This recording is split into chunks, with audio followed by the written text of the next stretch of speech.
Good afternoon, this is Daniel with Legal DXR, and I am an attorney in Oklahoma City. Today we're going to go over 10 things that you should know if you are going to go to court.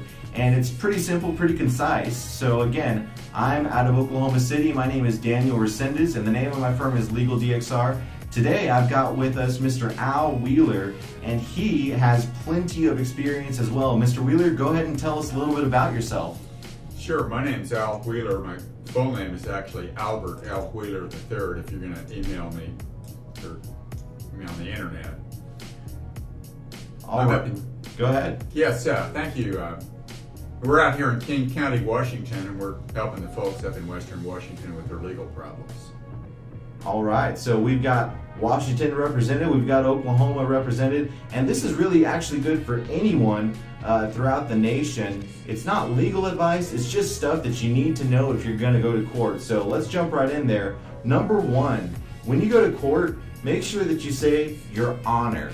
Don't say yes ma'am, yes sir, just say your honor. It's one of those little things that just makes you look that much better and that much more professional. And some judges just really prefer that you refer to them as your honor.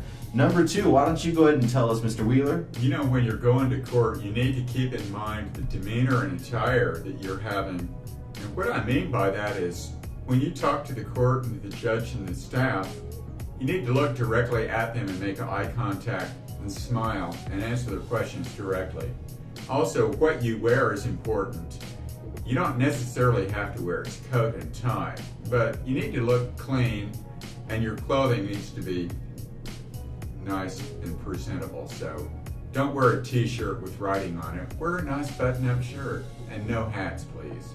Thank you, that's good advice. And then number three, generally, there are only three answers that are appropriate whenever a judge asks you a question. Answer number one, yes, your honor. Answer number two, no, your honor. Answer number three, I don't know, your honor. If you find yourself saying anything else, then you're likely going to dig yourself into a hole that you cannot dig yourself out of. So just keep it simple. Yes, your honor. No, your honor. I don't know, your honor. Usually you don't need anything more than that. Number four. Oh, actually, I think we have another idea. Go ahead, Mr. Wheeler. Well, Daniel, I was going to ask you, if you're representing yourself in court, what would you suggest for people? In terms of answering questions? Well, if you're going to represent yourself and you have a procedural thing and you want to go into the court. Oh, okay. Yeah, usually if you're going to represent yourself, then if you're an attorney, then you're considered represented. If you are alone, if you're representing yourself, you don't have an attorney, then you're going to refer to yourself as a pro se litigant. This is number four. And a pro se litigant is expected to know the law just as well as a lawyer. And this means that the court will presume that you're filing everything just as well as an attorney. And if you fail to act, then your failure could be considered disrespectful to the court and there could be consequences. So if you're representing yourself, make sure that you know the law and make sure that you are aware that you will be referred to as a pro se litigant. Number five, go ahead, Mr. Wheeler. You know, when you have a case going on, you have to have documents that are filed with the court. These are called pleadings. And if you go up there to the court to file a pleading, you need to have more than just the original pleading, because when you're presenting it to court, they're going to stamp that and put a rubber stamp on it that has the date of filing on it. You're going to need that date of filing to prove that you complied with the deadline to file that. Similarly, if you have an order to be signed by the judge, you better have more than just the original order for the judge to sign, because that order is kept by the court clerk in the court file. You'll need an additional copy for your own file and one to present to opposing counsel. So at a minimum, you're going to need 3 copies. So take the original and 2 with you when you go to court, and be prepared to leave them, because the judge may not be available to sign that original when she's there, he or she is there. All right, so number 5, basically, if you're going to file something, make sure you bring several copies with you to the courthouse and be prepared to leave some there. Number 6, if you just finished speaking in front of the court, and if you're finished with your case, and if you're about to, hey, you don't want to stay around, you want to leave, make sure that you always ask the judge, may I be excused, Your Honor? Leaving without asking the judge for his or her permission can be bad. I'm not going to say anything else. It can just be bad. So always ask, may I please be excused? Daniel, there's also local court rules that need to be complied with when you're going forward on a case. For instance, there's a thing called at issue. And what that means is discovery has been completed. All of the questions have been answered by opposing counsel that you've asked them in interrogatories, and all of the things that have been worked out have been worked out. At that point, if the case isn't settled, then you're going to have the court set this for trial. So there's different court rules. I know that, for instance, back in Oklahoma when I was practicing there, they had a scheduling order that you had to go in and have the judge give certain deadlines for certain things to be prepared by. And these are local court rules that are set forth that a person needs to be cognizant of. Okay, so number 7, there are local court rules that can help you out in your case.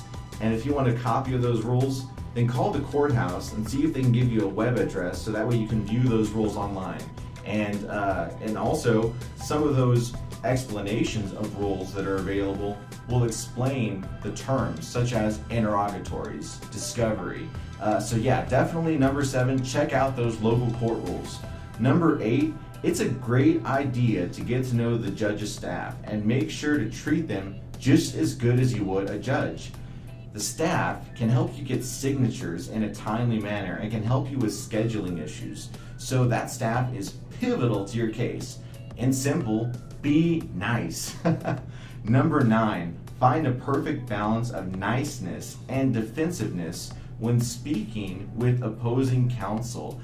You're going to also sometimes need the cooperation of opposing counsel for certain deadlines. Let's just say you're not able to hand over papers that they've been requesting and you need more time. Or let's just say that you're not able to make it to court in a certain time. You've got to be able to work things out with opposing counsel. Now, of course, you don't always need their permission, but if you're nice to them, sometimes they will cooperate. So make sure that you are defensive an appropriate amount and that you're nice to them an appropriate amount. Find that balance. And number 10, call a lawyer. Even if you and an opposing party agree on a settlement today, if you perform the wrong procedure while resolving this case, or if you do something wrong, then these procedures could stop your settlement or your issue from being resolved. The judge could throw it out. So make sure that you just call a lawyer. Again, I'm Daniel Resendez from Legal DXR, and this is Mr. Al Wheeler. Go ahead and say something. Yeah, one last closing thing I'd like to say is that this niceness thing, you don't have to be taken advantage of, but it helps to be nice and professional because you never know when you're going to be needing a favor from your opponent. So if you are asking for an extension of a deadline, if you've been nice to your opponent and haven't abused the court rules and ridden it right up to the deadline and forced them into a problem, then you might be able to get a favor done to you by opposing counsel. So being a professional and nice does help. All right, so that's number 9 that he was referring to. Again, I'm Daniel Resendez. And Al Wheeler. Thank you so much for joining us, and remember, it never hurts to know a lawyer.